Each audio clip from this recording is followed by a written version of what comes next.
We have a treat for you today. We have Justin from the DIY Audio Guy YouTube channel with 100,000 subscribers with his very unique way of looking at things. I've never met a guy who takes such complex ideas and break them down into simple diagrams and stories.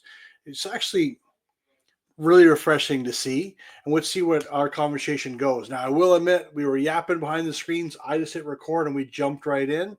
So please sit back, grab your favorite beverage, and enjoy. Where did your love of cardio come from? Where did my love of car audio come from? So I think like every guy, it comes from some other guy, right? And I've been asked that question multiple times. I've thought about it a lot, and the answer has changed because I've thought more about it. And I had this vague memory when I was maybe in middle school of showing up at a family reunion, and there was that cousin, that one older Yeah. cousin that like, oh, that guy, who had some car. I have no idea what it was. It was some hatchback, I think, and the back was full of big speakers, and I had no idea what I was looking at. And people were saying things like, "Oh, the radio's worth more than the car," and Yep. that's my first kind of memory of it. But I had a really good friend in high school whose older brother was like the first guy to get a subwoofer, Mm. and he had this beater car with a 12-inch Rockford Fosgate in it. And eventually that was like unheard of at the time. No one else had it. And then soon before you know it, people started getting cars and getting subwoofers. Eventually he upgraded to 410s, and that was cool. It was cool to borrow the brother's car and go cruising back when cruising was a thing. And that buddy was into it, and I was into it. And I didn't have a lot of gear at that point in my life because I was broke. I grew up on a farm that wasn't doing terribly well financially at the time, and it was one of those things where, oh, when the farm's teetering on bankruptcy, it's kind of hard to burn money on subwoofers. Dad's not going to buy you one, and so being broke, this stuff was made out of unobtainium. I couldn't have the gear that I wanted, um, and I guess what I've done is gotten to a point in life where now I can, and I'm gonna. um, and so that's kind of the long and short of how I got into it. But when I was in high school, I read Crutchfield cover to cover like it was a magazine. And it kind of was. You remember Crutchfield back in the day? It was pretty Yes, I do. thick. It had Yeah. detailed specifications. Yeah. I poured over. You're a Pioneer guy, right? You got your Pioneer shirt on with the Super Yeah. Tuner on it. Yeah. Right here. Right So there. yeah, that was what they Yeah. called their FM tuner back in the day. For those who Yeah. don't know, it was Super Tuner, Yeah. and I just, older brother had some speakers in his car, and it just kind of was a cool thing. First subwoofer was an MTX Blue Thunder. You remember those? I represented Blue Thunder, sorry, MTX for about 5 years, and that's the joke when I talk to dealers was, I bet you still have one today that still works. Those things didn't die. Okay, the friend from high school had four of them, 410s, and he had them behind the back seat of a regular cab Ford Ranger from the 1980s, right? Back when they were boxy, okay, the Yeah, boxy I ones. know, I know. Uh, Yeah. And eventually he traded up, got a different car, and had them put in had them put in an isobaric box. Had the sub, so went crazy on the box. It was plexiglass before people were doing Yeah. plexiglass. Their dad was a pharmacist, so they could afford the toys, right? So and right now his son is of driving age and has the exact same MTX Blue Thunders and acoustic amplifier. Remember acoustic? Yeah, Acoustic's I still remember. around. MTI still makes them, don't they? I haven't heard the even acoustic in 20 years. I bet you. I haven't Really? even. Yeah. Nope. Their websites still exist. I mean, you can still Wow. find them out there. Yeah. They made actually some very good stuff. They were actually very underrated for a long time, that acoustic. Oh, he had this one big amp that he at one point wired to a half a ohm to run those subs to see what would happen, and it got really hot, but it worked. My one of my biggest shocks I got was actually when I was in the shop, and it's one of those acoustic surfboards. I can't even get my arms like it was like this Yes. big. And the customer goes, it has a problem. So you go out there, it's got power, it's got a turn lead. And I did the probes to it. Said, can you turn it on? It shocked me to my guts. Oh my God, Yeah. really? And I actually was like, oh my God, you don't realize like somebody, So especially when it's an open circuit. how did that happen? I mean, Oh, it just gave me one heck of one. Actually, I had another one like that. If you want to know, with The speaker terminal outputs shocked you, Yep. not the 12-volt side. Nope, I got on the speaker terminals. I just think it Okay, actually had something wrong with it inside, but I had the same thing happen with, 2 Soundstream 10Ks strapped, but I okay. didn't know they were a dual board. So inside, so it was already kind of, for lack of a better word, for people that don't know, it's already slaved down where it's already, so whatever load the amp seeing is actually seeing half because there's 2 boards inside. Yeah, it's bridged internally, right, it's Yes, 2 and amps then I bridged strapped inside. them together, Oh, and no. and that sucker gave me a hell of a shock too. That one I think was over 170 AC because we had a meter when we were testing. I mean, everything uses a common ground, so Yeah. if it's grounded to the car and it's you probably got shocked because you were touching the car. Yeah, and actually now that you say that, that's what it was, is actually I was leaning on the trunk when I was testing the acoustic. Yeah. And now that you say it, it makes more sense. Yeah. Yeah. Yeah, no, people don't believe it, but that's what scares me now. To be honest, like I can say I'm maybe a little older than most, and like I remember when AGM technology came out for batteries, Mhm. and we thought we died and gone to heaven, and then now it's lithium, lithium, lithium, Oh, yeah. and to be honest, everyone's saying they're awesome, and you would know way more than me. I will admit, just it's not been a big thing up here where I'm located in Canada, and it's everyone has them now, and it blows me away. I don't even know where you would buy one up here, like because people don't realize that we're international, so it's not as easy to get things across the border, Oh, especially when yeah. it comes to manufacturers. Like maybe interstate, and I may be using the wrong term, but they're a company to bring it in as a whole bundle, opposed to say Power Acoustic or someone down there sending a battery on its own across the border. Doesn't go Right. over that well. Yeah, that's, and the lithium batteries are interesting because, right now it's 99 degrees out in my shop. I just checked it a few minutes ago, and apparently, if it's really hot and you try to charge one of those things, that's when they go. So people put them under the hood of a car, and there are some under hood safe lithium. I still wouldn't want to put them under a hood, Yeah, but trying to mess with them when it's really hot outside, I think, is probably a problem. And I don't know, they go up in smoke sometimes. Sometimes they just vent and fail and don't catch on fire. But when they catch on fire, they're gone. They get into a um, thermal overload, runaway. That's the word, thermal runaway. And oh yeah. I don't know much about batteries. Batteries, the way they're rated and the way they're implemented just kind of stumps me sometimes. I've yet to figure out an easy way to describe the math, I guess is the way to think about it. As our conversation went on, I noticed he had a deep love for car audio and actually was really passionate about it, and especially into the tools. It's very interesting to see his evolution, how as he dove deeper into the tools, his videos even actually started getting more and more popular over time. Like I said, sit back, really listen to what he's talking about. And even his insight in the car audio industry is very interesting because he's actually outside the car audio industry. The when manufacturers sell the battery, they'll say this battery is good for 5,000 watts. What does that mean? Right? Well, it's like, Let's talk about current draw and recharge rate. How ah, fast can it discharge? That's what we should be looking at, not how many watts that you can hook it up to. so I've worked at several levels of manufacturing. I worked for a remote car starter company, and I've worked for a wire company. And one of the biggest changes, we had a chain store that had 54 locations, and they wanted to come on with wire, and they wanted their own wire brand. Mm, And you and I, like, which agree, copper, pure copper, oxygen free, and say no to mm. CCA. Okay, we'll just give it that. Right, right. But they wanted it so it would say on the box an 8 gauge said 800 watts, and say 4 gauge said 1200 watts, because the salespeople might have been not the best, and that's every industry, okay.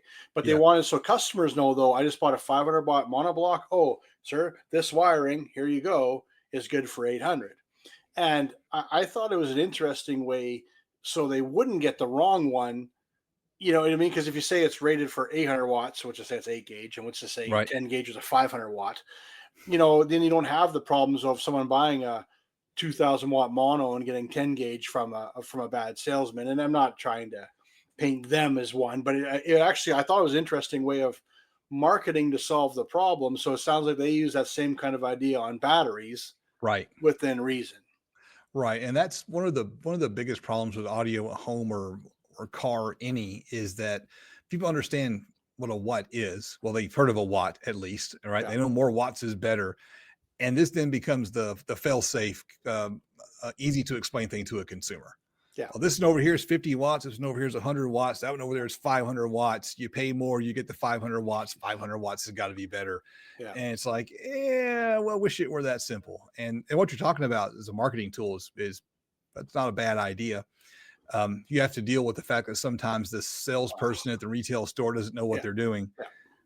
How many times have you walked into a Home Depot or a Lowe's? Don't they have those up there where you are? Maybe you got a Yeah. Menards or something like the Yeah. Midwest does.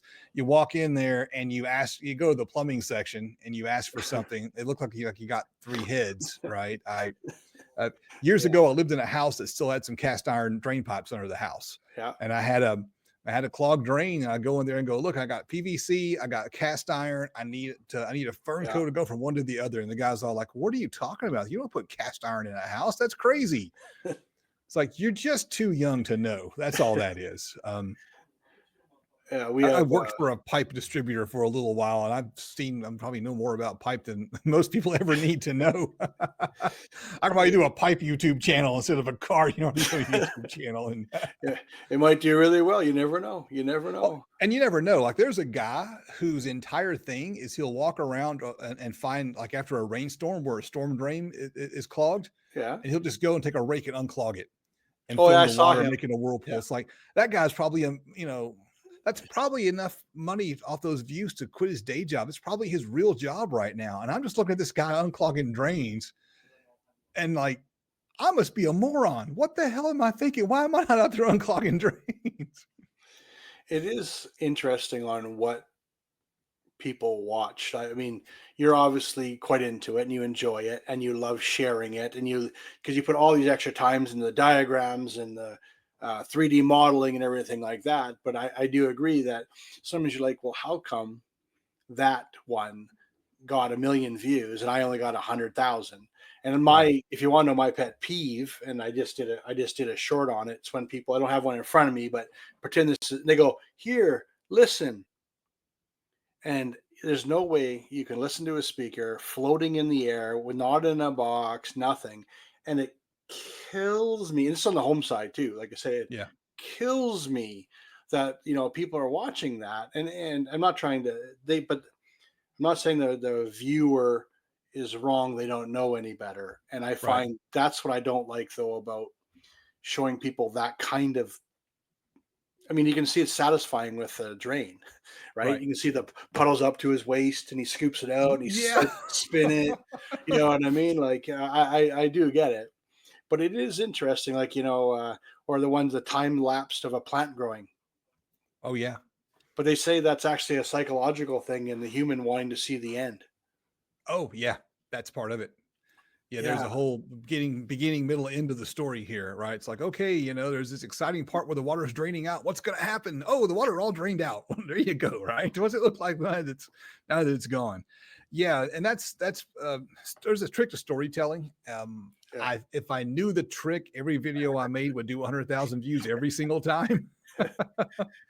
It, it, Uh, it's funny though, like you're saying, is there's enough YouTube gurus that talk about, like you said, the man on the street is the good one, right? Where you see it in a lot of applications where they go up to right, people and say, hey, do you have Bitcoin? You know what I mean? And then they want to talk about it, and then they say, well, they'll talk to 100 people and maybe get two responses, and that's their whole thing. right, And right. that goes back to like the 1940s. You know what I mean? They had People, this years yeah, ago with the news. So it's just a lot of the stuff isn't new, but it can't be applied to what you're trying to do. But I think YouTube though, for a lot of the users, is they're trying to solve a problem. My dryer went out.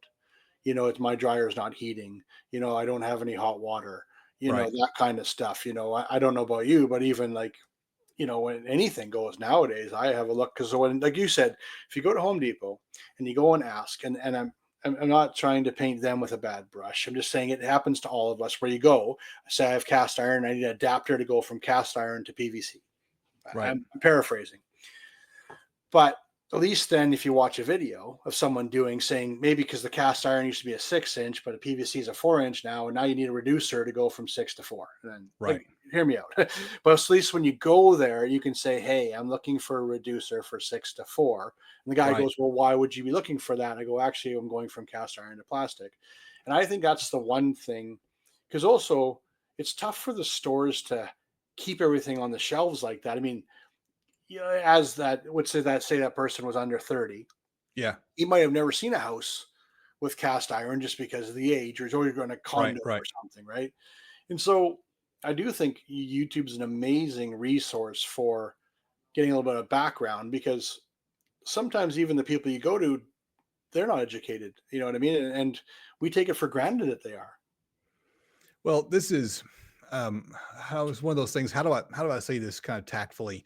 Every time I show the SMD distortion detector on my channel, Yeah. someone's got a comment that, why would you pay that much for a thing that just a light turns on and nothing else? Yeah. It's like, well, you're missing the point. The point is you're running a car stereo shop. You just hired a new guy, and that new guy may have been flipping burgers yesterday, right? Mhm. Not that there's anything wrong with flipping burgers, nothing wrong with being new.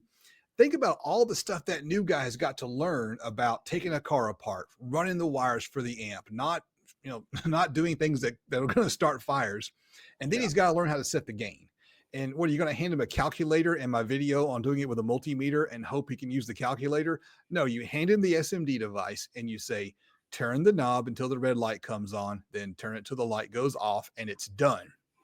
Mhm. And I've had people comment on my video who work in shops that say that sometimes they'll put a dab of super glue on the gain, or they'll Yeah. mark the gain Yep. with a Sharpie or a little scratch on the Yep. side of Oh the yeah. amp or Yeah. something. And when it comes back in 2 weeks with the gain all the way up, it's like, okay, I know we didn't set this. You blew the amp on your Yeah. own.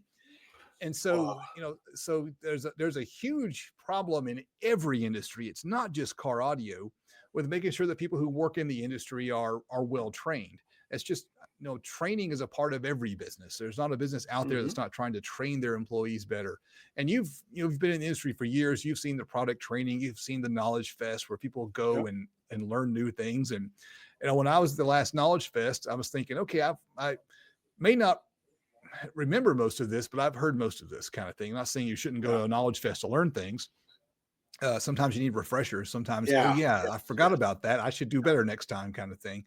And so, training people is always something that you're going to have to do. And the number of people who have said in my comments or messaged me and said, you know what, I watched your video on how port tuning works, and now I run a business and I build subwoofer boxes, and now Yeah. I make money doing this Yeah. because I watched your video.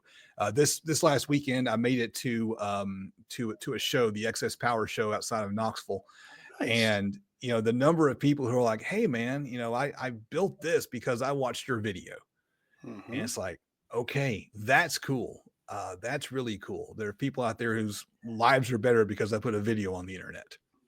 No, and I think we also have to change our attitude on, for example, we're all millions of views. Something went viral, blah blah blah. Yeah. Right? Now look at yourself. Okay, I don't have your channel in front, but let's say how many views do you think you get out of a 30-day-year-old video for I yourself? if video doesn't get 20,000 views in the first 2 or 3 days, I consider it a dud. Okay, So I kind of look at 10, 20,000 views. I consider a good video. okay. So that is a small stadium amount of people Right. that come to watch your stuff. And I think a Right. lot of people, like even if you said got 50, let's use Knowledge Fest, great comparison. Mhm. If you got 50 people to show up for a training at Knowledge Fest, you would say that's a great success. Right. And then people like yourselves, like you said, 10,000. Okay, so like we have junior A hockey, which is just below the NHL, and they're 6,000 person stadiums. Mhm. So I imagine it's probably similar for your football. It's Right. probably about 15,000. So that means Right. every video you're putting out, you have a stadium full of people Yeah. listening to it. Yeah. And there is one guy, like you said, and I think that's gold when you have someone that says, "Hey, something you taught me inspired me to do this," and that's honestly why I've started this whole channel was to get Right. more people excited and to maybe even people thinking about the car audio. And that's I'm ecstatic for you, honestly. I think that's the best news I've heard when you said a guy said that to you. Oh yeah, it's a huge boost to the ego, right? And it's some fantastic positive reinforcement when people say that I've done something that's helped. So there you go. Well, you touch on gain, right? Like I know, I think roughly 3 years ago, you talked about using a multimeter, Right, right? And then you had one follow up saying, "Don't use a multimeter." Don't right. get me wrong, but I'm just saying the evolution of the industry, right? So, So like, if you go back to where I did it with a little Radio Shack speaker, where you played a 1K test tone for CD, and you turned right, it up till it made a like a yep, mosquito noise, and you yep. turned it back, right? And then you'd usually give it a little bit extra love, But anyway, we'll leave Oh that yeah, yeah. go. But Oh, then, the SMD devices give it a little extra love. All of them do. They're just yeah. because they don't tick for clipping. They're reading total harmonic distortion, Yes, and so you'll have the gain slightly higher with an SMD device than you will with an oscilloscope. but it also is tough though for since you're the DIY guy. Right. Um, I believe a scope is actually. I personally, I think it's the one of the best ways, a scope, because you know exactly what Yeah. you're going to visually Yep. see it, right? Yep. But when you look at the average Joe out there, you know, like I just did one on a multimeter, and I even put on there like, yeah, some people are going to hate about it, but I go, but what if a guy who got his first amplifier, was stayed up all night Friday putting a stereo in, and Saturday morning wants to get it going, and at least a multimeter gets them 90%. I'm not saying it's 100, Right. Right. gets them in the ballpark. I think it's also very important to share that information, which I know you've shared in previous iterations of what you've done. But there's always going to be a good, better, best. And that's where I find it tough when you're trying to, like you said, advise people. Like you go into the weeds on ports, Yeah. right? Yeah. It's not as easy as saying someone, hey, it's a 4 inch port, cut it off at 12 inches, call it 40 hertz, you're good to go. It's not. And a lot of people think it is, but then is it good? What do you think? Are you getting them close enough? Or do you think it's better to be bang on? um. So in the case of something like a port, where it's simply a matter of if you have a saw and a ruler, you can get pretty close to getting the Yeah, right length of the port if you yeah. if you know what you need. The issue with the port is getting people to understand that they have to make the port opening as big as they possibly can. Mhm. And that's the mistake, is the port openings are too small. And you remember back in the day, when you buy some speakers from Radio Shack. I still have my Radio Shack speakers, right? Yeah, From back in the day, they were tuned to 40 hertz. They had this tiny little port that was really short, yeah. and it was fine for what it was, but that's not big enough for modern subwoofers. And you really just you need a huge port. All right. The port is what's making the noise at the sound at the low frequencies. And so with the port thing, you can be off by an inch or two. It's not that big a deal, but Yes. it's really Thank you. more about getting Thank people you. to understand that it's getting the port big enough from an opening standpoint to begin with. Hmm. That's the how big should my port? How much port area do I need? As much port area as you possibly can have, and still get the port to fit in the box reasonably, Yeah. without having to make a 4 mile long port wrapping around the exterior of your subwoofer. Um, but you're right that close enough is usually good enough, right? If you're shooting for a 30 hertz tune so you can tune nice and low and it's 28, you'll still be happy. If it's 32, you'll still be happy. Don't shoot for 40 hertz and expect it to play the really low frequencies. But that's the one thing I find there seems to be a lot of people within the community that, and not actually, I'm going to say more European, that I was saying, hey, it's this, and it's got to be this. But as you know, I mean, there's bracing, there's how you screwed it, is it see like there's so many variables. We're all just trying to eliminate variables to get an end.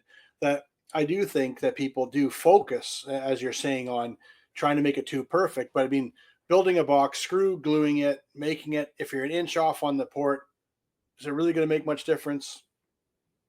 If you're a better man than I, if you can hear the difference in a 1 inch port change on a, say, a 2 inch by 10 inch slot port, you know what I Right. mean? Like, Right. it's just different ideas. But I think if people that can realize there's a lot of ways to skin a cat, so to speak, with some of these Right. products. Right. And there's I don't know, there's a lot that goes into getting it just right. Yeah. And are most people going to do that? No, they're not, and that's okay. Yeah. No, I get it. It's interesting. When I won DB Drag many years ago, I saw in one of your videos I used an external port. So I had Right. it roughly was a 6-inch external SBL port. And so I Okay. was able to keep the port, the box, which say 1 cube for argument's sake, and then I could just tune the port outside of the box. Right. Because you're going to a very different frequency. I know it's a totally way different level when we're talking. Right. Right. But that was like when we talked, why I reached out to you in a video was actually you were talking about changing the port length with volume. Hmm. Now it's interesting on that. Now we'll go in the weeds. I'm giving everyone a warning. Weed time. Off of the weeds. Yeah. The Europeans speculate that you can control box rise impedance by volume by keeping the port the same and then changing the box size to optimize your amplifier. And that's why they were so much louder to us in the early 2000s, is because they could figure out how to get a box, which say with box rise normally 3 ohms, and they Okay. figured out how to get it to only go to 1 ohm by changing the volume of the box. Would Now love to that see the is math on how you can predict box rise. I mean, other than modeling it in WinISD, I mean, and I don't know. But box rise is something you should only care about if you're competing. yes. Oh, absolutely. Please. I'm just talking about when you're talking Oh about yeah. being Okay. exact. Like this is totally weed territory. This one. I got you. Right. But that's the thing about box rise. Don't worry about listening. Well, I want to squeeze every bit of power out of my amp. It's like, yeah, well, you're chasing this last few dB. If it's just your daily driver, you don't need to worry about it. Only if you're competing. But the thing is, now you have to admit the evolution of it all is power is fairly cheap now. When Right. I did it when I was 17, I mean, I wanted the PPI. It was a 1250 AM series. Loved it still to this day. I'm trying to find one used right now. Still, I love that amplifier, and it was 50 times two. And Yeah. then in now it just seems that, we talk about optimizing a subwoofer. So which is say hypothetically I have a 500-watt subwoofer. I want to give it a little bit of a boost, which is at 45 hertz. And it was all about you only had so much power because also they drew so much current and you Hmm. usually only had one battery, sorry. Right. That nowadays, getting a 2500-watt amplifier is not hard. So I think Yeah. there's a Yeah. balance Yeah. now of is the old school, I'm going to optimize the subwoofer enclosure to get the output, or do I just throw a bunch of Just power at it? the power out. Yeah, yeah, and that's the thing. The power's gotten cheap. You still need the alternator and the batteries to supply the amplifier. That's where it Yeah, gets expensive, is in the alternator and the batteries. But yeah, power's gotten cheap. Subwoofers aren't as efficient. Back in the day, they were yeah, so much lighter, just like smaller magnets, yeah, right? And there have been technological improvements. I don't know exactly what they are and how they work. It's not my area of expertise by any stretch of the imagination, yeah. but they've changed a little bit, right? These big fat surrounds, these huge magnets. It's Yes, not yeah, the same as it was when I was a kid, right? yeah, I remember back if you had 500 watts of power in your car, it was really impressive. It was a lot of yeah. power. Now they laugh at you if you've only got 500 watts. But it still does a lot. Like that's one thing Oh I yeah, will admit. I just recently built for base race. I was competing. I tried one. It's a single 12 square MTX sub with a 500-watt amp, and I'm just like, my God, like this is a ton of bass for honestly like a 199 amplifier, a yeah. 249 driver, and I'm gonna use the word prefab. It was real MDF, Yeah. but it wasn't chipboard in the gray paint, But Well, here's something to think about, right? What's the most popular subwoofer? What if you were going to start selling subwoofers? What do you need to have a lot in stock? Talk to the guys at Sparked Innovations over the weekend at the show, and they came out with their own line of subwoofers, and they've already sold out of one very particular model. What do you think they sold out of? oh, I wouldn't even. A 15, a 12, a 10, or an 8? Which one did they sell out of? Oh, truck world right now. I'm going to say 8, but I also think there's a lot of people doing 15s. The dual 2 ohm 12 was the one Yeah, they sold out of, yeah, because you can wire it to 1 ohm. And a yeah, 12 is honestly 90% of the people out there, a single 12 is all they need, especially something like that. They can handle a lot of power. They'll be happy with it, right? They'll be thrilled. Wow, a single 12, yep. throw I'll give you that. 500 to 1,000 watts at it.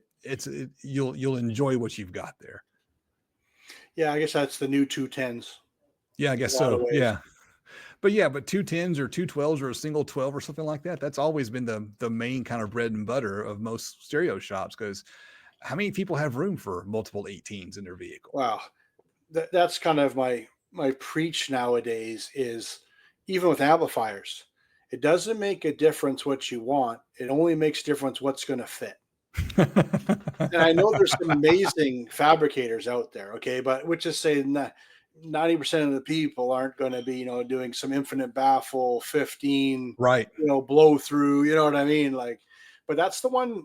It's interesting, kind of a segue into it of what fits. You know what I mean? Like you Right. might want this jail audio 6-inch component, blah blah blah, but if it doesn't fit, it doesn't fit. Yeah. I You mean, know?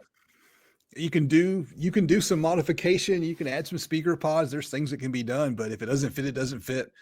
Yeah, I've got an 18-inch subwoofer for my truck, had to pull the back seat out to put it in there. How many people can give up their back seat? yeah. Most people probably could, but everyone's like, well, I kind of need one because someone might ride back there sometime.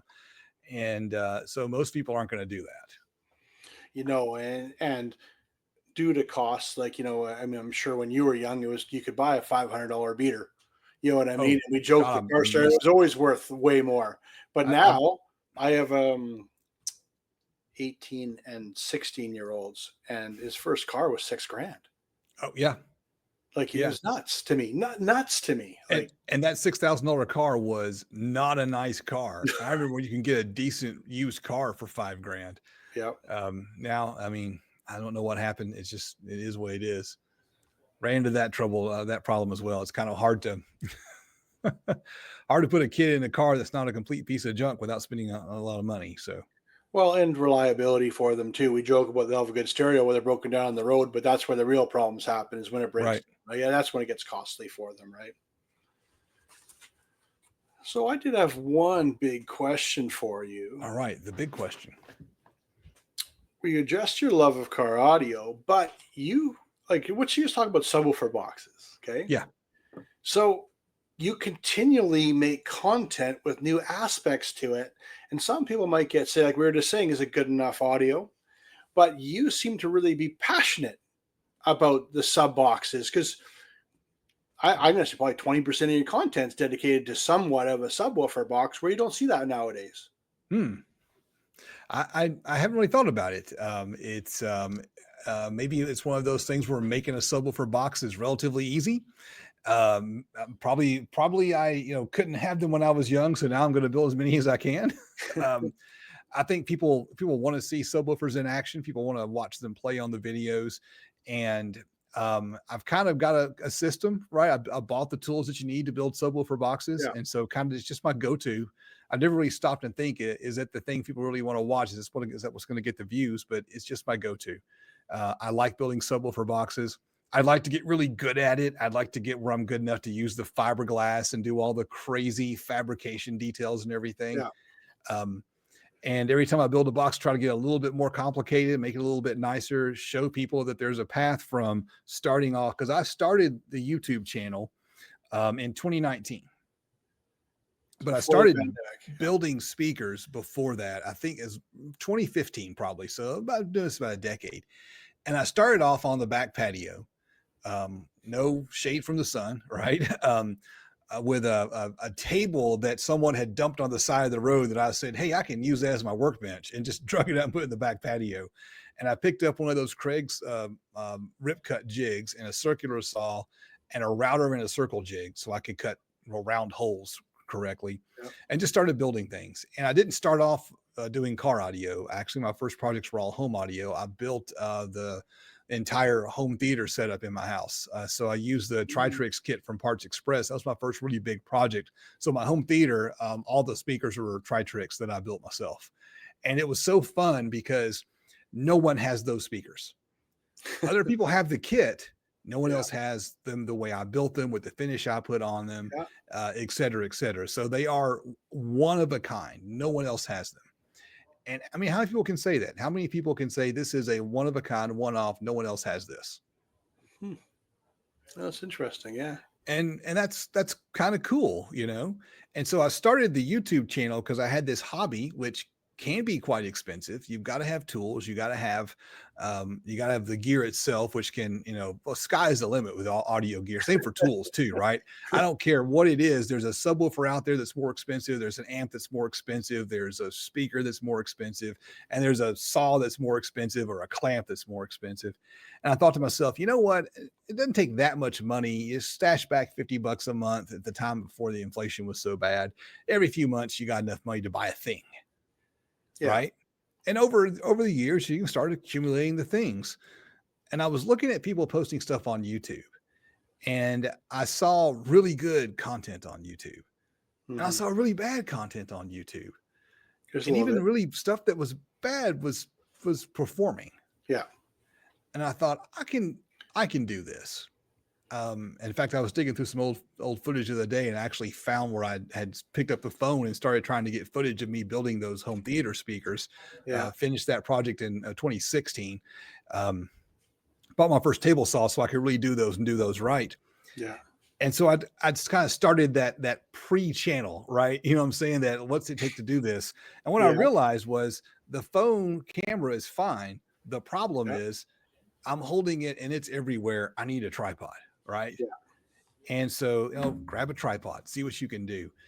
And I had this moment where I realized I was spending more money on lights and tripods to hold my, because I was using my old cell phone, right? I'd gotten Yeah. a new phone, still had the Yeah. old one.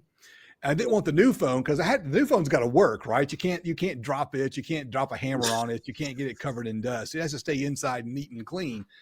And I realized I was spending more money on lights and doohickeys and stuff like this.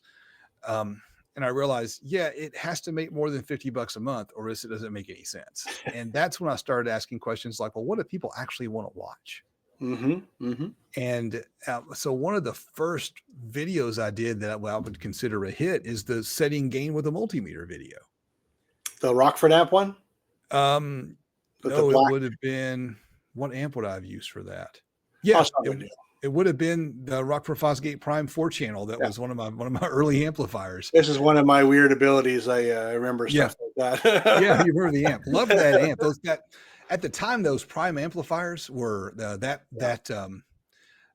that line was kind of like at end of cycle. They were coming out with a Yeah. new line soon. So as they got end of cycle, they started getting really cheap. Yeah. And that amp was, I forget what I paid for it, but it wasn't a lot because I'm scrimping and saving $50 here, $10 there. Can I get an Amazon gift card for my birthday, please and thank you, and off we go. And that amp was a great tool for filming, and installed that in the vehicle, and that's actually one of my children's cars right now and still running. It's a good amp. It's funny is why I remember that amp is that like I said, I did a video on subsonic filter, low pass, blah, blah, blah, right? Yeah, yeah. And then trying to, once again, this is an amplifier, trying to film like this and turn it. And then you learn about focusing and all these problems. And then I'm Oh like, yeah. look at him, he's on top. Oh, I'm like, oh, I'm getting an amp with the stuff on top. Yeah. Yeah. Yeah. It's I still every now and then have a problem with focus. The last video I made, I couldn't help but notice for the first 2 minutes, the camera was focused on something behind me and Yeah, I was blurry. It happens. I know. Just part of it. So I had to learn kind of like how to do YouTube, right? Hmm. And so I want to verbalize an idea that's been floating around my head for a while. Hmm. You've heard of the metaverse, right? And Yeah. Facebook and Instagram calls themselves meta. Well, that word meta came from somewhere else. That was not a word that Zuckerberg made up. Hmm. People will do a meta analysis where they will basically look at a bunch of other analysis other people have done and then say, okay, based on this, 5,000 things I've read, here's what I think is true, and actually run numbers on it. So meta kind of means like big picture. I should look up the actual definition. You can look it up and put it on the screen later, I guess. This car audio thing, that installer working in a shop, that salesman trying to sell to a customer, that guy who's doing both and running his own shop, the car audio is a meta profession. That installer in the shop has to be a woodworker, has to Oh be yeah, a yeah, poultry expert, has to be an audio, has to, if he's putting an alternator on, he's now a mechanic, yeah. right? And he's running that wire down the side of the car. You got to take all those body panels off. You have to be an expert in Hmm. the automotive interiors. And there are people who go to automotive training schools and train and become experts Yep. in interiors and go to work someplace where they just work on interiors. That car stereo installer has to do all that. Yep. And Yep. that's really hard. Just think about all the specialties you have to be an expert in Hmm. to install a stereo in a car. Well, even you laugh about like I still have upholstery staplers and I still have the cuttings and everything because just like you're saying, where I had to buy an uh, eighth inch depth, half inch wide stapler 25 years ago and trying to find that before all this stuff to like you were saying it's interesting. I have actually I want to live to a question for you. I think you're over 29. I'm guessing. Yes, quite a bit over that. Yeah, Okay, the 34. the the haircut 34. and the beard probably tell you a lot about that. That's Well, what I've been trying to verbalize or write actually an article on, it's been tough, is that with car audio, just like you're saying. So I installed roughly from when I was 18 till I was 26. I got into repping from 26 to 40, which is saying there. But yeah, what I find interesting about car audio is that if you want to be, especially in today's world, CNC master, hmm laser, 3D yeah, printing. Like you can now, if you want to do, say you don't want to install anymore, say you get to 30 and say, oh, my knees are shot, my back's gone. Well, now you can get into, I met a guy who all he does is special 3D printing for like 40 different shops around the country. yeah, And they cool. send out the scanner thing and they do all their stuff. I don't, not my world. Okay. Right, right. And or you can be like, the box builder. You know what I mean? hmm Like the flat packs. I saw you do a video from DS18 on flat pack. Well, you could do Yeah, that too. this is down And for sound. sorry, It was excuse me. down for sound. Yeah, yeah, But no, it's interesting that when you call it a meta, but I also think it's very interesting because you could have every 5 years change a specialization. And hmm what other industry can you do that? Because you might say, well, okay, I grew up in the 70s, so I had a carburetor and we went to right, fuel injection. And then right. now we're multi-port fuel injection and yada, yada. But see, that's forced to the technology. But hmm I think car audio is amazing that way that you can keep flourishing. Right, right. You mean you can be you can be a CNC operator, right? Yeah. And all these other things. It's tricky in that regard. And doing the stuff as a DIYer is it's one of those things where I have a lot of respect for the people who are working in install shops Yeah. because that's hard. It takes me forever to get a car apart, et cetera, et cetera. It was really hard in the beginning when if I broke it, I had to live with something broken for a while because I couldn't afford to fix it, right? And that's the worst Yeah. part about trying to do it Yeah. yourself is pulling dash panels off vehicles. You hear these things give these horrible pops as the clips let loose, and it's like, oh, did I break it? Is it going to go back on? Yeah. And there have been plenty of times, especially when I was a kid, where I took a part off of the vehicle I had to put a speaker in, and it didn't go back on, and I Yeah. didn't know why. And the Yeah. internet changed things dramatically because back then, Yeah. even though cars were simpler and the radios in the cars were simpler, if you didn't know someone local Yeah. to you who could teach it to you, you couldn't learn it. Yeah, no, there was actually I was talking to my son about this. I lived in a different province, essentially it's a different state, every year for about 11 years. And what it was is I would move to who's doing boxes, who's doing upholstery, who's doing sound quality, who's doing A pillars, who's doing fiberglass. Like I remember, and I'm dating myself totally, but like 1996 and 95, I went to the Top Gun with Mark Fukuda, and that was the Okay. only one doing that kind of stuff where a router jig was like, but Right. you actually take an amplifier, screw it to it, and then put the amplifier on the router table and get the the Oh, shape for it. You put masking tape on the amp and go. People, you do that nowadays. I even watched. If you remember the Rockford Fosgate CD player they had way back when, mhm. it wasn't ice mountable, Okay. and so it didn't snap off like the ones do now to fit in the Japanese or the imports Okay. for the Okay. radios. Mark Fukuda put the thing on a table saw and cut the face off of the radio and then put it in and goes, there you go. Okay. Imagine That's having those cojones yeah. to put a radio, but he would do it perfectly. But it's so different now. Like I Yeah, will admit, especially like I watched your laser one with your bass knob and yeah, your EQ, and like I remember, you would use a step drill bit, and try and get right size to the knob, yeah, or yeah. you'd get it close enough and you'd file it, and then that laser. But it was amazing, and even some of it's hard to illustrate here, but it was as thin as a knife. Hmm. So in some ways, like you're also doing a service to the 12-volt community by showing that, because I will admit, you have an older vehicle, which is probably most kids' vehicles now, Yeah, yeah. and showing them how to do very custom stuff, but you Right. needed an aid of having the proper equipment, which might be a local shop. And what I've learned is that I need a 3D printer to kind of make it to the next level. It's kind of hard to bend that acrylic to fit the perfect curve of the dash. And of Yeah. course, when you do something, all you can see is what you don't like about it. And it's like, oh, if it would curve with the dash, it'd be perfect. I need to get a 3D printer. And it's interesting to me because the laser video and put out some CNC videos as well. Yeah. There's pushback down in the comments about that. Someone told me I'm not a DIYer anymore. It's all like, that's great, but it's not DIY. Oh, you're a pro guy now. It's like, no, I'm doing it myself. That's still DIY. But there's a point when people are going to have to adopt to the new tools, and the tools are expensive. There's no way around the fact that even cheap tools are expensive. You can burn a lot of money at Harbor Freight. Oh yeah. All right. Yeah.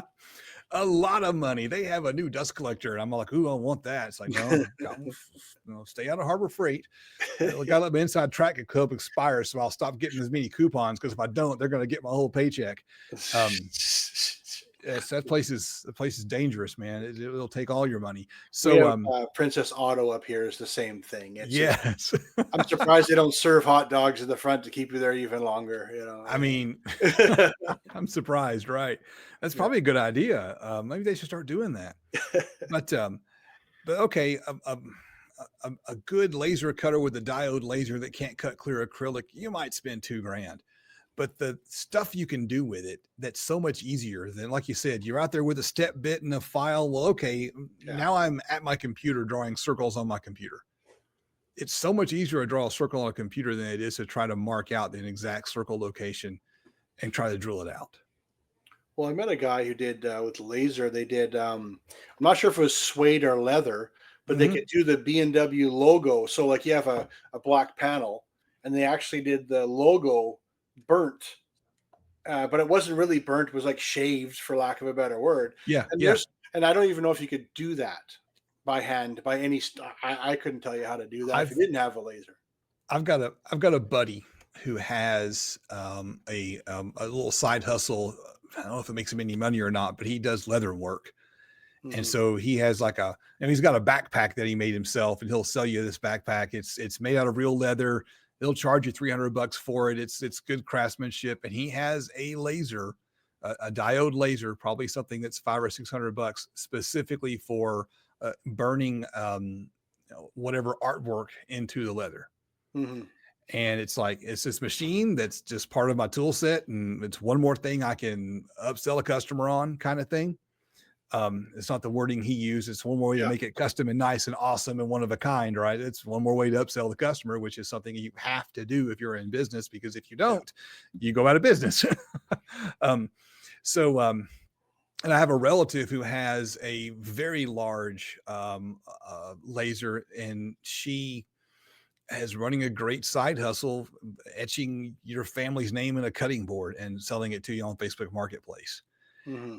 And she's, every minute she's not at work or driving back and forth to work, she's running that machine.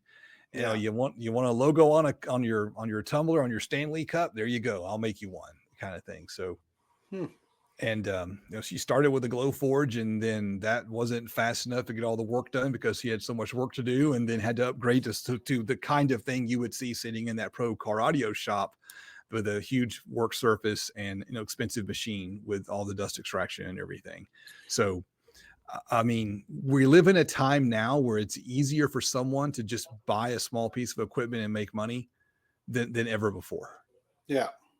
I mean, if But you There's Buy a a $5,000 lawnmower, start cutting grass real well, fast, right? People well, have been doing that for decades. yeah, Um, so why not buy a $5,000 laser and start making stuff to sell at the farmer's market? yeah. No, and you can find those little hustles. And I admit there were way more than you'd ever think when we started. But we're come a long way since pallet furniture.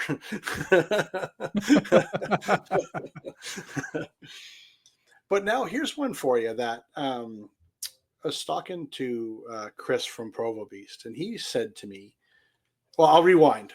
I said, Okay. I'm not at your level when it comes to your lasers and your CNCs, everything, right? So if I built the box on a table saw, so let's just say I got a piece of plywood, and I cut it all out and I show it that way.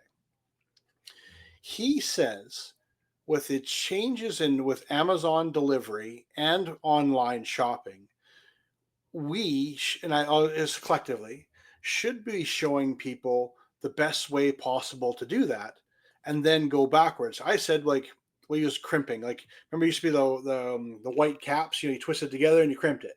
Yeah. And then people went to red butts, and then people went to soldering, and then Mhm. now now there's all sorts of stuff, right? Yeah. And his opinion was to show at the high end, don't show them the cheapest possible way to do it because they might want it better.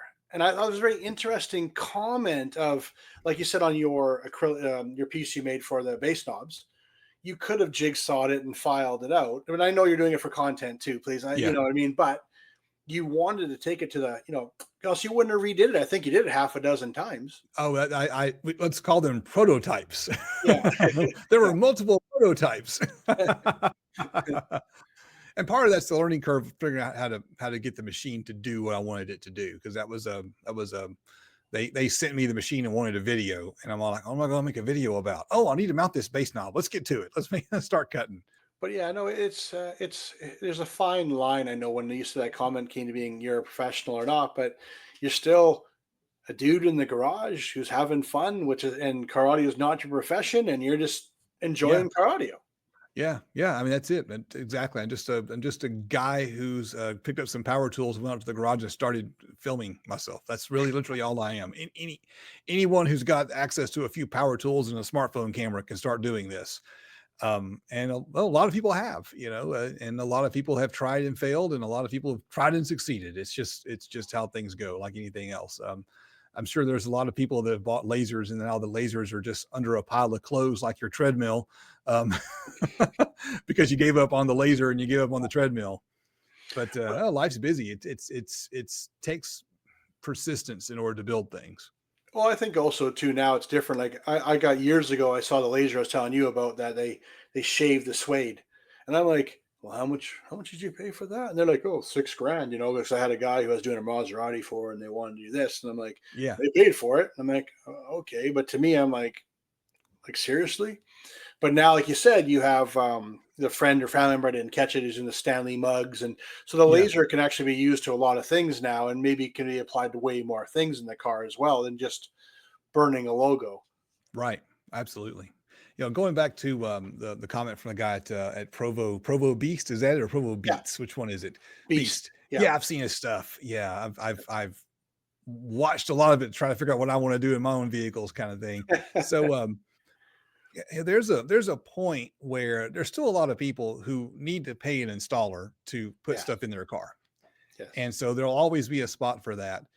But as the internet and people buying things off the internet have gotten far more prevalent, for shops to stay relevant, they have to find a way to cater to high end customers. They have to have that ability to say, yeah, I can put a deck and four in your car and add an amp and a subwoofer like we've always been able to do. And yes, I can make it a cheap install, but at the same time, they have to have uh, the skills inside their shop to have an mhm, upgraded customer experience. yeah, Because I think about, like, back in the day, you remember this. You remember when a car, if it came with an AM FM radio, you were a baller. And that was before no, the word baller existed, no, right? don't know what you're talking about. I mean, the vehicle I took to college had an AM FM radio, and when I Yeah, put a tape player in it, it was a Kenwood, the old dual shaft ones, right? Boy, that was awesome. I had a tape player in my car. It was great. Had Yeah. an adapter to go from my portable CD player into the tape deck so I could play CDs. You remember those, Yeah. right? Oh yeah. Um, Yeah. so now if you buy a new car, it's got Android Auto and Apple CarPlay and a floating screen in the base Yeah. model and a backup camera, all in the base model. Hmm. So that is the pinnacle of connectivity. That's how people are gonna use their smartphone. They're gonna stream. And so if you're a car stereo shop, you have to have something else to offer, or else you're just working on old cars. Yeah.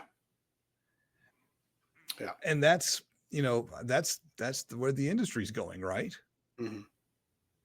No, I agree with you there. I still think there's a lot of people though who don't want, like, it's like your adage on your sewer. Like, if my sink's leaking, I'm still going to call a handyman or a plumber. I still think there's a lot more people than we realize who aren't Right. um, handsy people, we'll call it. Oh yeah. Yeah. So I do think there's going to be a lot of I'm going to use the word repair work, or making it essentially back to stock or a little bit. But I do 100% agree with you to make the real money, because I also think there's also a cap. And I Right. use the analogy I've used. Say my wife had 2005 Honda Odyssey, and her driver speaker doesn't work, Yeah. right?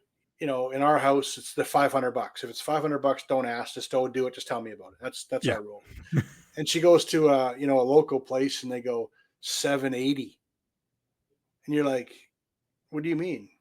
And then that forces me to now jump in as the man, because I have to, but Hmm. then go on, research it, go on that, you know what I mean too. Right. So Right. you can't charge without offering something better, as you're saying. And Right. that's what I find there's an interesting shift happening right now in car audio, where you have the people who, yes, they're doing repair work, they're helping out, they're doing little upgrades, but then you got the, I am over here and we are doing it all. We're custom dash, we're Right. Right. molding it. You want a cup holder that comes off, like, and they Right. do it all. And, and So I and I guess the main thing about my main point was that the modern way of consuming media is here, right? yes. And so your music collection is here, whether it's streaming or whatever the case Yeah. may be. But I remember when I had tapes and I couldn't Yeah. play them in the car Yeah. because I didn't have a tape player in the car. Mhm. And so, well, that day's gone, because now at the very least they've got Bluetooth. At the very least, they're going to any new car is going to have the connectivity to interface with this thing in a deep way. Yeah. So what's that mean for the future of our car stereo shops? I don't know. I'm glad I'm not running one. I actually still think it's bass. And if you look at all the people walking around, they have the big over ear headphones because they want the bass. And Yes. I think, a lot of these cars, are very good on, which to say, treble and mids. I don't want we'll just call it Right. that. They're quite happy with that performance. They're happy with the interface of their lifestyle device or phone. They're happy with that, but they want to have some fun. And I do think bass is going to be the big one, where, like, I just did an interview with a young lady, 22 years old, has a world record in cyclone for DB drag racing. And I Hmm. asked her, why does she like car audio? And she goes, I love this when the music is surrounding me and I can't hear the outside world. Yeah. Yeah. And she's 22. Yeah.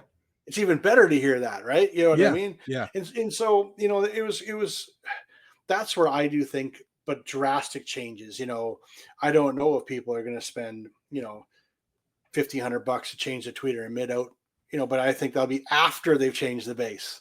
So Right. that's why I joke about your content, but I really love your focus on, can you customize the sub for the consumer? And And that is, why is it that 20% of my content is about building a subwoofer box? yes, yeah, The entry point into the hobby is the subwoofer, yes, right? The guy who really wasn't into the subwoofer, who wants to go buy a stereo so he can play his tapes in 1985, is gone. yeah, Now it's going to be the subwoofer. The subwoofer is yeah, the important thing. yes. And even you made me look up what a Dayton 12-inch is because I saw your video. Oh yeah, yeah. I still have my home theater sub is still a Dayton Audio 12, and it's been playing for years and doing great, and they make some cool stuff. Dayton Audio does. I'm so one thing I'm you're more of an industry guy than I am, and I'm one thing I've observed that I would love to get your take on. I Mhm. look at the marketplace, and to me, it looks crowded. To me, it looks like there are a lot of companies that are selling a subwoofer. Mhm. Um, and I'm looking at these people and I'm going, is the market really that big that everyone can make a subwoofer and sell it? And I'll give you an example what I mean. I mentioned Sparked Innovations earlier. They got their line of subwoofers. I saw them in Yeah. action at the show this weekend, talked to those guys this weekend. I've talked to them before. They're good people. And there's a company there called Prodigy that I've heard of, but really didn't know much about. They had this really Mhm. cool one of those cave vehicles from Japan, the cave van, Yeah. the little tiny compact vans. Yeah, yeah, yeah. And it was a cool, it just looked cool. And they've got, car audio gear and a line of subwoofers. And I look at all these different brands out there and I think to myself, it still must be huge because there is still room for upstarts and companies that are already out there to Mhm. say, okay, I'm gonna start making a subwoofer to sell along with my other products. So the market must be bigger than I think it is. There still must be a lot of people who want subwoofers. Yes. It's yes and no because sometimes you'll even see the same subwoofer made by the same guy, by 4 different brands. Right. Uh, I do think there's money to be made still, and the margins are good enough that we have new companies starting. I think that's a fair statement because you see 2 or 3 a year show up. But there's also people that latch on, I think, more to the persona of a brand. Mhm. You know, Yes. and so that's where I think the world changes. If you say like Pioneer, like I do a lot of Pioneer because I used it for years and it didn't break. And I know the guys, you know what I mean? And it's a Mhm. good relationship, but then you get like, say, Alpine when they did their restyle with the Jeep people, Yeah. right? And then now like you have Cicada right now with motorcycles, Motorcycles. Yeah. Yeah. right? And then you know what I mean. So I think there's also communities where you say, well, it's like in a car audio. What do I do? That do they make it? Yeah. But they're the parent company of Recoil. So go figure Um, on that one, right?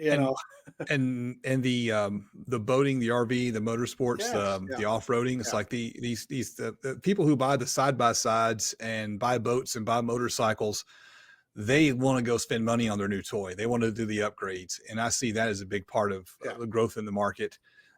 It's more about being loud to overcome all the engine noise, and the boats are loud, so you have to have loud stereos. People who have that stuff, they go and they upgrade it. So I see that as a big part of the kind of the future of the market. But I just find it interesting that there's always a new company selling a subwoofer, and it's like, is there room for all these new companies? Why this new company? Why your sub versus this company's sub? I wonder about that. But that's the tough part is what is better. And then like even when you say a sub, if you put a 12 here and a 12 here and a 12 here, can you really tell me the differences between all three? And I'm talking on just a normal level. Okay. I know you Mhm. probably could. Okay. But Right, I'm just right. saying, like, Yeah, I'm not going to talk about, the tinsel differences or the right. windings of the 3,500-watt voice. 12-inch subwoofer side by side. How much difference is there going to be? So it also comes to, the sizzle and not the Mm, steak. And right. I think there's a lot more sizzle than steak with a lot of these companies. Like sometimes you'll see these companies come out, and they got, they're going to focus on the lowriders scene. So their sizzle is the lowrider Right. culture talking points. This is important to you because of this. Oh, they're making a brand particularly towards us. Yeah. But Yeah. but I think there's also a lot of holes. I think some people do some things really well, but no one does everything great. Like, Hmm. if you go back 25 years ago, you could be a Pioneer store, an Alpine store, even a Kenwood store back then, and you could do, 98% of your customers. You Right. could do Right. just Pioneer, and like look at Alpine had alarms back then too, so you Oh could yeah, I even, remember those. Yeah. Yeah. so. But now it's like you said, when it comes to subwoofers, like, oh, I want to do 15s. Okay, well, Pioneer Alpine doesn't make 15s. I'm paraphrasing if they do, and I Right. don't know, but and the long story short, yes, there's a lot of business out there that people don't realize are being done, but I'd also like to see it how much is done under $1,000. And I think that's where we don't get our head around is that, like, I remember a PPI 20 times 52 channel was like $799 when I was Yeah. 18. That's Yeah. probably $2,000 now. Right. So Right. when we think about it, like, I just did a video on can you make a system under 799. I actually got it down to 630 with good stuff. Yeah. So when you Yeah. kind of look at that aspect, $1,000, and like you said, the used cars now are 6 grand. You can get a pretty good system and everything for $1,000 now. So I think it's very different that way than saying, "Hey, am I selling $10,000 systems?" Right. Opposed to everything. It's just it's like we talk about power. You get a 1,000-watt amplifier now for 199. Yeah. More. Yeah. Absolutely. You Yeah. know, One that and actually will do 1,000 watts for that. Not one just says it, but will actually do it. so I think the industry is still good, yes, but I also think like you alluded to, is now you have okay. Now we know the subwoofer boxes, speakers, blah blah blah. Okay, let's just say we're not going to do head units anymore because the factory head unit is quite nice. Mhm, Well, mhm. then you saw with Kenwood and JVC coming out their new direct fit. Yeah. Yeah. So that's where, if most people don't know on this conversation, you can actually replace the screen. And now you can, but that's pretty well focused on, say, 2010 and up vehicles, Right. Right. which I hate to say it for us that we don't think it. That's a 15-year-old vehicle now, Oh, every bit of right? it. So now the real question is 25 what's going to minus 10. happen. Yeah. I know. It's just like Pioneer had a retro radio that looks like a radio from the 80s. And everyone's like, Oh, oh, I this saw is that. kind of, Yeah. it's cool. It's cool. I got to admit, Yeah. yeah, it's neat. But we have to remember that like you might say, I remember a 69 Mustang or a 74 Camaro, right? Maybe that's what I remember when I'm young. Well, now the new people coming up, it might be an 85 or 1995 BMW 328 IS is Right. their dream car. And in our mind, we're like, well, that's only like what, 10-year-old car? And you start and you're like, no, that's 20 years. Yeah. Oh Yeah. no, way more, 30 years. Sorry. 30 years. Yeah. 20 So years 20 years goes by in a hurry. It's shocking yeah, how quickly it goes by. but now I think so. There's another aspect. Like, so if you look at like you could do retro radios now, Right. and I'll say let's say the last 30 years. There's retro radios going back 50, 60 years. There's also headlights now. There's also customization with all the RGB lighting. Oh You open yeah. the door and the light shines down, Lights or everywhere. Yeah. yeah, even and then chasing lighting. Like, so I do think with all of that, there's the car audio shops now, as you said, offering something different. I really do think the world's your oyster if you're willing to take the training and get to know what's out there. Because you, you might say, like I did a guy who had a welding rig. And so I did sound bars on the outside that were waterproof because I guess when he drives his rig out there, he's sitting there welding and Right. he wants to hear the music go, or he wants to hear a notification if he gets a phone call when he's out in the bush. That And you're makes like, sense. well, and these sound bars were $2,500. They were self powered, they were waterproof, they were loud as hell. Bought two of them, and you're like, the guy bought $5,000, not Yeah. including labor, Yeah. to have. And so I think there's a But whole world with that we don't see of integrating people's technology into their world that we don't see. yeah. That makes sense when you say it that way. Yeah, like we think in subwoofers, but think of it the other way. All it is, it's all about this. This is their lifestyle device, right? Right. And then how do you get this into their cars? I mean, I thought the greatest thing in the whole world with CarPlay was it read me my text messages. Oh yeah. Like I was blown away when that was like, oh my god, and because of laws and stuff too, it might be different where you were. We're Yeah. not Oh on yeah. Oh, phones, right? you were not. We're, yes, they were supposed to be hands free behind the wheel, pretty much every state in the U.S. Yeah, But yeah, that's the thing. I mean, my kids got touchscreen radios in their cars yeah, because I want them to have a backup camera, and yeah. I want them to be able to connect the phone and be able to pull a map up on the touchscreen and put the phone away and not be grabbing the phone constantly. And so Yeah. that's a safety feature. You want the phone to integrate with the rest of the system. But it's like you said on that. I think the big word that snuck in there is that safety snuck in Yeah. on car audio because I agree with you. A backup camera is. And I never had them. I used to have an S10 with no windows on the canopy, and you figured out with the mirrors.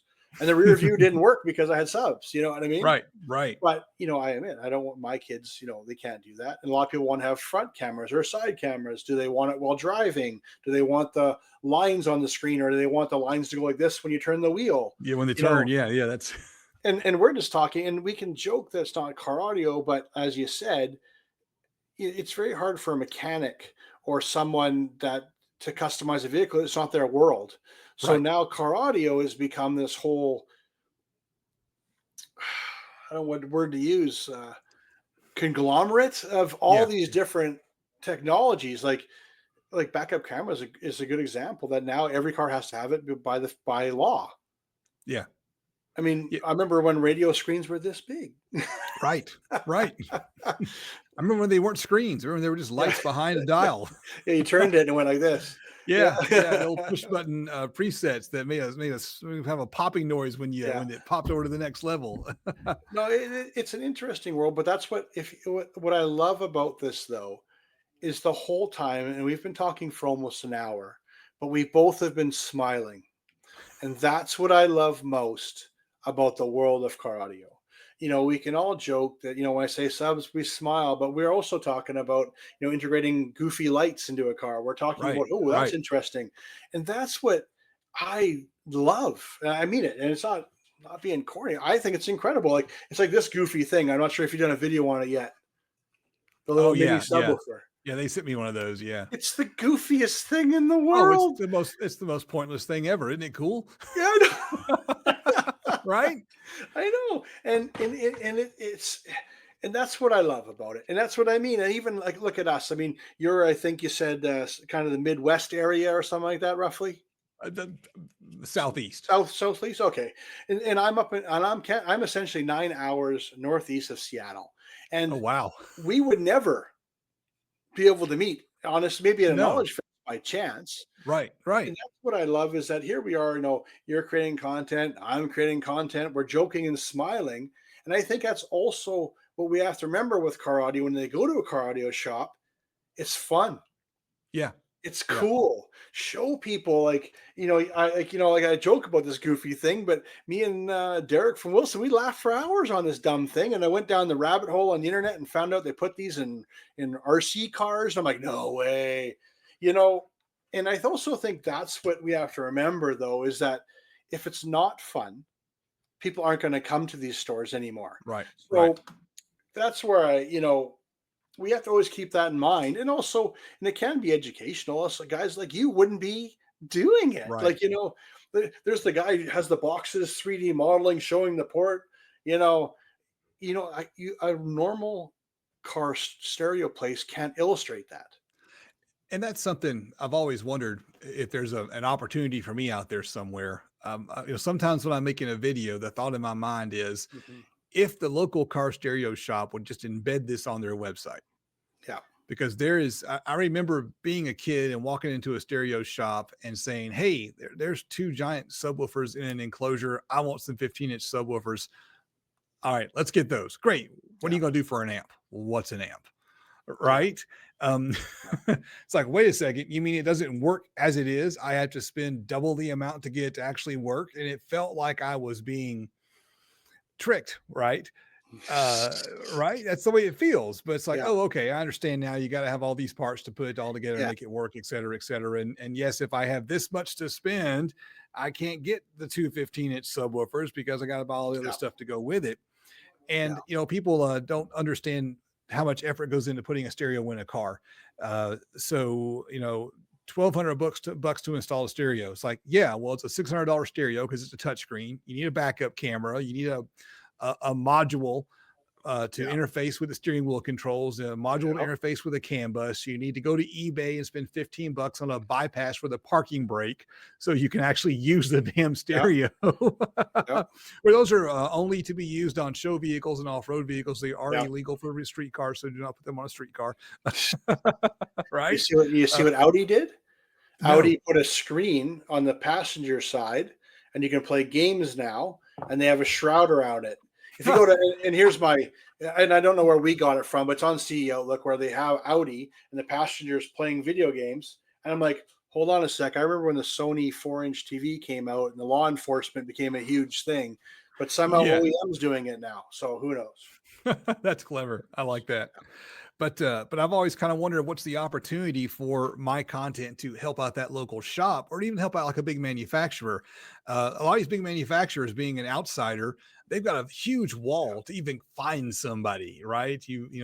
All those are any phone number or website or email address is all focused at driving sales to a sales funnel kind of thing. So how do I even get in front of someone to make a pitch to them of, hey, why don't you use my videos instead of make Yeah. yours? Because I forget numerous times I've checked out the YouTube channels for some big brands of Alpine, for example. They'll pick on Alpine because I've got Yeah. an Alpine stereo sitting right beside me, and I use their stuff as much as I can. Because back in the day, you had to have the Alpine rappers rapped about having an Alpine in the car, um, and it's like, okay, even my worst videos are outperforming their best videos, Yes. No, and and that is a big thing. And I agree with you. I actually think one of your, your videos, like when they go on, because everyone usually has a screen now.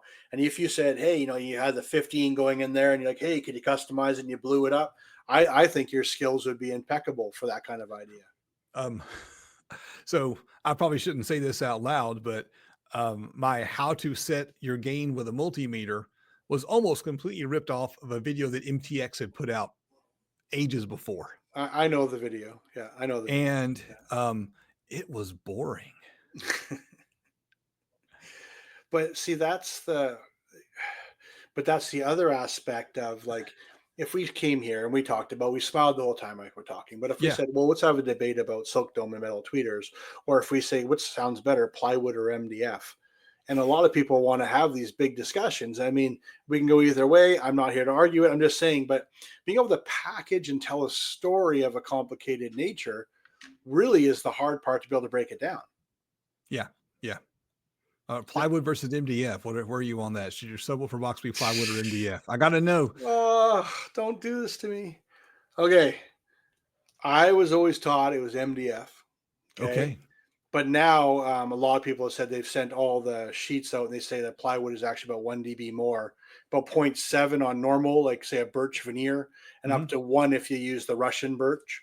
Oh But yeah, the Baltic. Yeah, the real stuff or the good yeah, stuff. Yeah. so Yeah. I don't really know, to be honest. I've done everything all my life, and like plywood was only ever used if you didn't have to do something in a boat or a jeep, Gotcha. because of the exposure to water.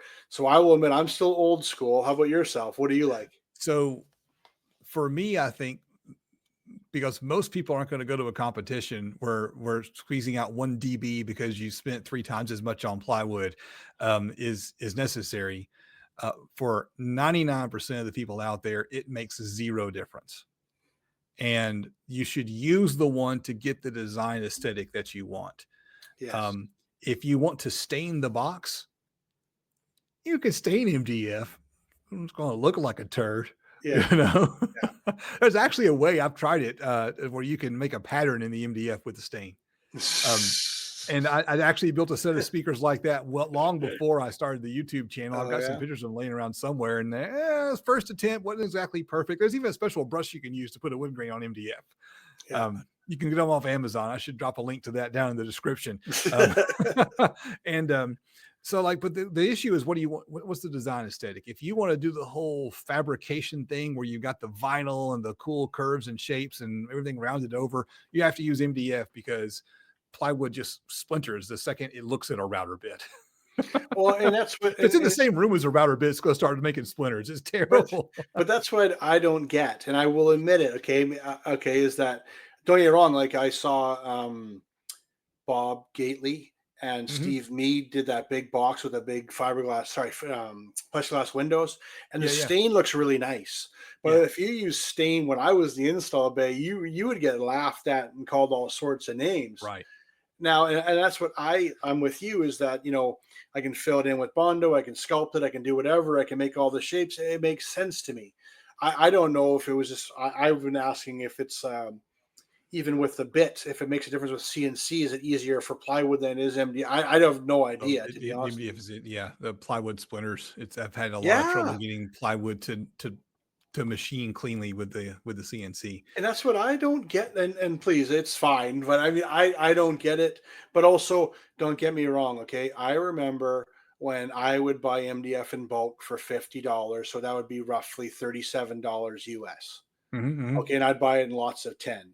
I went to Home Depot 3 weeks ago, and it was $116 for a sheet of MDF, and it was 72 for plywood, and it's roughly 30% currency difference. So that'd be about Yeah, 55 for the plywood and what's called 190 for MDF.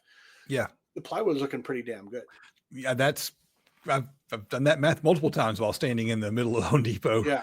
Yeah. I don't know what's happened, but the Home Depot in my neck of the woods, the MDF had gotten really cheap, and it's Yeah. dropped. It's at a more reasonable price now. It's like the 3/4 only $5 more than half inch, and it's like, okay, we're gonna buy a few sheets of this. Yeah. We're gonna run some wood through the saw. By golly, if it's gonna be cheap, I'm gonna build. I remember it was $30 a sheet here locally, and it's like that Yeah. was ooh, that was nice. I miss that.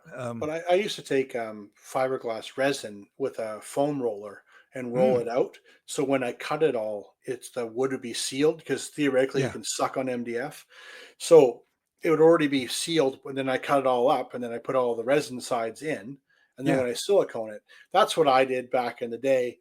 I'm not saying it's the better, but to me it made sense because then all the joints were sealed, and yeah, then you use silicone and you went to it. Now I get plywood because of the plies. I do understand some of it, like why it's good, but yeah. I don't know. I think ultimately, like you said, it's how you want it finished is the biggest one. Right, right. What do you want to look like when you're done? Yeah, I mean, that's it. If you're gonna carpet the box, why would you use plywood unless you get some cheaper plywood? I mean, so it's really more of an aesthetic thing, a design thing, as opposed to a sound quality thing. absolutely. I ran a box over with a Humvee, and the plywood was stronger, Yeah, right? yeah, No bracing at all inside the box. The box was designed to be as weak as possible, right? So just the way I had it, made sure the box was wired in the tire of yeah. the Humvee so that it would be more likely to collapse. It's it's plenty strong. MDF is plenty strong. When it's It's properly though screwed and glued and made something, which to say it's not just air nailed with no adhesive or anything like oh, some manufacturers pawn I'm off. a glue and brad nail guy. Glue and Yeah, brad nails is fine. yeah. Yeah, there are people who've tried to build them without any glue, and it's like that doesn't work. You have to, the glue will seal things up just fine. I think I did Brad's for years too. If you want to know, honestly, just if I don't know if you put it together properly and you clamp it and let the glue dry, it's fine. It's when Yeah. people don't let it dry and then want to put the woofer in and then play it, it just doesn't work. Mm. I'm not that fast at getting a box built. There's all the glue's always got to, of course, I Well, have to, of course, it's, I still have a day job. So I'm oftentimes in a situation where I have time to hook these two panels together, and then I got to, go to bed so I can go to work in the morning, and then I'm home at night. So, okay, I can glue two more together. So it's kind of slow. And I spend a lot of time when I'm working, moving cameras around to try to yeah. get the next shot. So that's always a fun process. So That's my right now. Actually, it's funny you said that because I'm looking to buy another phone. Actually, like you said, just for that reason. You know what I yeah, mean? just, And yeah. one that can get in the car and, like you said, and get down and dirty, and it's okay. You know what I mean? Just because it's not as easy as people think it is. Yeah, see if I have one of my.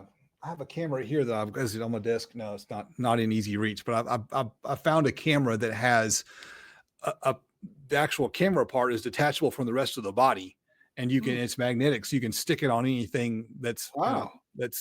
anything that's magnetic. The picture quality isn't that great. It's a little action cam. That's really handy for that kind of thing. If there's some tight spot I'm trying to get into, it's got a clip where I can put it on my hat and get that point of view shot. The problem with that is you have to hold really still. So if you're the kind of person who moves your head around a lot while you're working, it's just like this shaky kind of. It's tough to, like I said, you think you got that shot and it didn't turn out the way you figured it was in your mind. All right, Justin, I'll ask you one final question before we go. Where do you want to take your channel next? Oh, that's a tough one. I'm not going to I give you an can't say easy that I've one. really thought about that in a lot of depth. I just want to keep it going like it is now. I hit 100,000 subscribers recently, and that's a big milestone. And so for so long, I was just grinding away trying to hit that target. that I never really thought about what comes next afterwards. And I've wondered sometimes if I need to pivot, take it a different direction, because there's a finite audience in the car audio world, and I don't know well how much growth there is in that finite audience. So I haven't. I need to sit and do some soul searching on that. I really don't know. Like I said, been grinding for so long without really thinking about what happens after I hit that milestone. So I'm not sure where it needs to go next. I would love to. Um, I would love to connect more with industry. Is what I would love to do, because I don't think there's enough of that. I think that I could do a lot of good for brands that need to market their products. All right. Well, thank you, Justin. I'm going to wrap it up here. And I'd like to say thank you actually for taking the time. We've taken lots of your time for being here today. Yeah. You're welcome. I'm sorry the camera bit the dust. It happens from time to time.